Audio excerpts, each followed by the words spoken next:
The year was 2024. The month, October. The air was thick with anticipation as the world watched the skies with bated breath. From the depths of the Atlantic, a storm was brewing. It began as a whisper, a mere disturbance in the atmosphere, but quickly grew into something far more menacing. Not just any storm, but a monster, a swirling vortex of wind and rain christened Hurricane Milton. Meteorologists tracked its every move, their screens filled with ominous data. As Milton churned toward the Florida coast, satellite images revealed a chilling sight. The storm's formation was unlike anything seen before. The storm, a vast, churning mass of gray and white, bore an unsettling resemblance to a human skull. The eerie image seemed to peer back at those who dared to look. The eye, a dark and empty socket, seemed to stare into the soul of the observer, a void of calm amidst the chaos. The swirling bands of clouds, the contorted features of a skeletal face. It was as if nature itself had decided to don a mask of death. It was an image that sent shivers down the spines of seasoned meteorologists and ignited fear in the hearts of millions. The implications were as vast as the storm itself. This was no ordinary hurricane. This was a harbinger of destruction, its arrival heralded by an omen as old as time itself, the chilling visage of death. The skull-like formation seemed to mock humanity's frailty. The image spread like wildfire across the internet, shared and reshared, analyzed and debated. Social media platforms buzzed with theories and speculations. Was it merely a trick of the light, a random swirl of clouds forming a pattern our minds were hardwired to recognize? Or was there something more sinister at play? Or was it something more, a sign, a portent of the devastation to come? The debate raged on, but the storm continued its relentless march. Whatever the answer, one thing was certain. Hurricane Milton was no ordinary storm.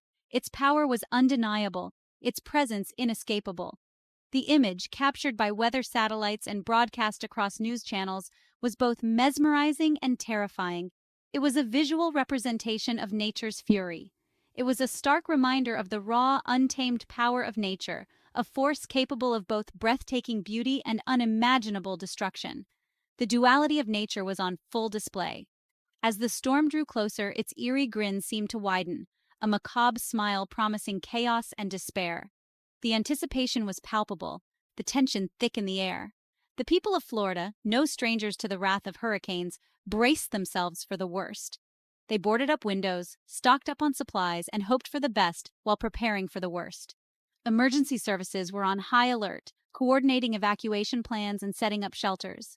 The state was a hive of activity, everyone doing their part to mitigate the impending disaster. Families huddled together, watching news updates with a mix of fear and hope. The image of the skull in the clouds was a constant reminder of the storm's potential for devastation. Storm sirens blared and people moved to safety, their hearts heavy with the weight of uncertainty. The storm was coming, and all they could do was wait. As Hurricane Milton approached the coast, the skies darkened and the winds howled. The skull in the clouds loomed large, a grim harbinger of the chaos to come. The world watched and waited. Meteorologist Stu Ostro, a veteran storm tracker known for his calm demeanor and insightful analysis, stared at the satellite image of Hurricane Milton. The image on his screen was both mesmerizing and terrifying, a swirling mass of clouds and wind that seemed almost alive. He had seen countless storms in his decades-long career, but something about this one sent chills down his spine. The intensity, the formation, the sheer power of it was unlike anything he had seen in recent years. The skull-like face, the eerie grin, it was all too familiar. It was as if the storm itself was mocking him, daring him to predict its next move. It was a chilling echo of Hurricane Matthew, a powerful storm that had ravaged the Caribbean and southeastern United States in 2016. The devastation left in Matthew's wake was still fresh in the minds of many, a haunting reminder of nature's fury. Matthew, too, had exhibited this unsettling skull-like appearance in satellite imagery. The resemblance was uncanny, almost as if Milton was a reincarnation of Matthew, come back to wreak havoc once more. Ostro remembered the unease he felt then, the sense that he was witnessing something truly extraordinary, something almost supernatural. The feeling of helplessness, knowing that despite all the technology and knowledge at their disposal, they were still at the mercy of the storm. And now, 8 years later, history seemed to be repeating itself. The same patterns, the same eerie imagery, the same sense of impending doom. The similarities were too striking to ignore. It was as if the storms were following a script, a predetermined path that they were destined to take. Both storms had formed in the same region of the Atlantic, a notorious breeding ground for some of the most powerful hurricanes in history. Both had followed a similar trajectory towards the Florida coast, a path that had been carved out by countless storms before them, and both had exhibited the same eerie, skull-like visage.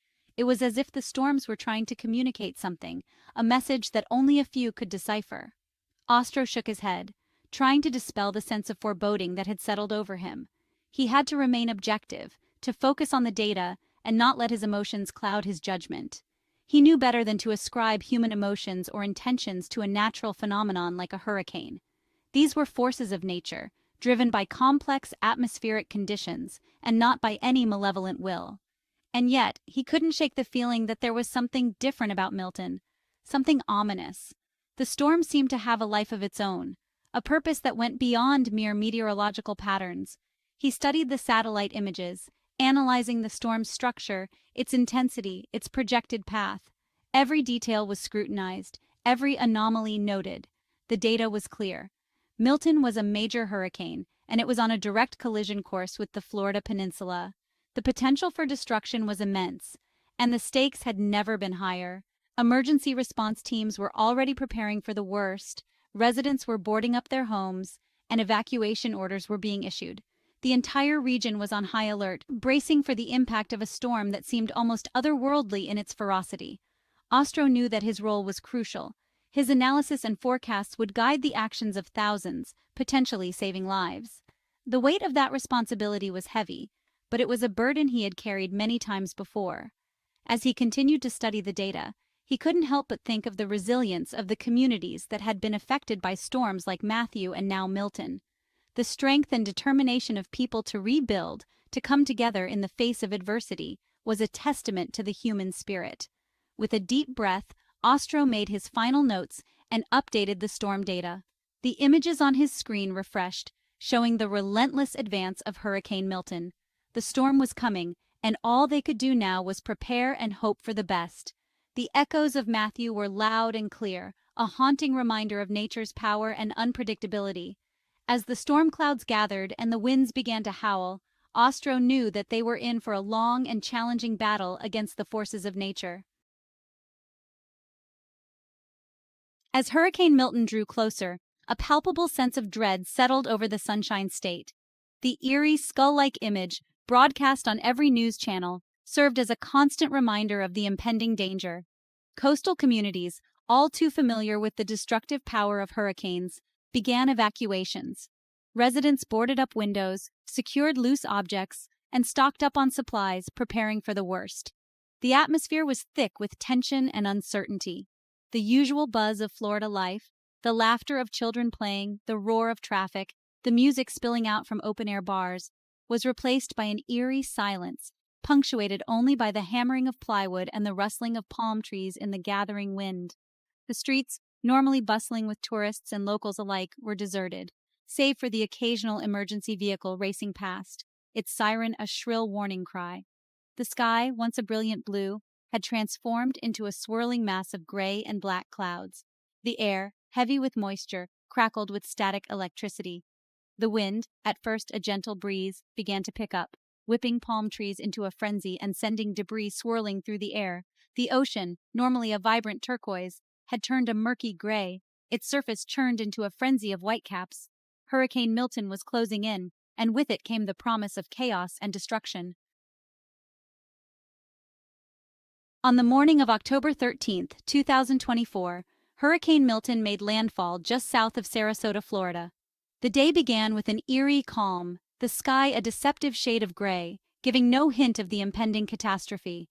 The storm, a Category 4 monster with sustained winds of 150 miles per hour, slammed into the coast with the force of a nuclear bomb. The winds howled like a freight train, relentless and unforgiving, tearing through everything in their path. The impact was immediate and devastating. Within moments, the serene coastal landscape was transformed into a war zone, with nature unleashing its full fury. Buildings were reduced to rubble, trees were uprooted like twigs, and streets were transformed into raging rivers. The once familiar neighborhoods were now unrecognizable, buried under debris and floodwaters. The storm surge, a wall of water pushed ahead of the hurricane, inundated coastal communities, flooding homes and businesses. The water rose rapidly, engulfing everything in its path, leaving residents scrambling for higher ground. The roar of the wind was deafening, a constant, unrelenting howl that drowned out all other sounds. It was as if the very air was alive, screaming in rage and fury. The air was thick with flying debris, roofing shingles, broken glass, tree limbs, transformed into deadly projectiles by the hurricane-force winds. Each piece of debris was a potential weapon, capable of causing severe injury or even death. Visibility was reduced to mere feet, the air a swirling maelstrom of rain and sea spray. The world outside was a blur of motion and chaos, making it nearly impossible to see what was happening just a few feet away. The ground vibrated with the force of the storm, as if the very earth itself was being torn apart. The sheer power of the hurricane was palpable, shaking the foundations of buildings and the resolve of those who faced it. For those caught in the path of the hurricane, it was an experience they would never forget. The fear and uncertainty were overwhelming as they huddled together, hoping to survive the onslaught. The world outside their windows had transformed into a scene of unimaginable chaos and destruction. The familiar sights of their homes and neighborhoods were replaced by a nightmarish landscape of devastation. The air was filled with the terrifying sounds of the storm, the howling wind, the crashing waves, the splintering of wood, the shattering of glass. Each sound was a reminder of the relentless power of nature. The air pressure dropped, making it difficult to breathe. The sudden change in pressure was disorienting, adding to the sense of panic and fear. The ground shook, threatening to swallow them whole.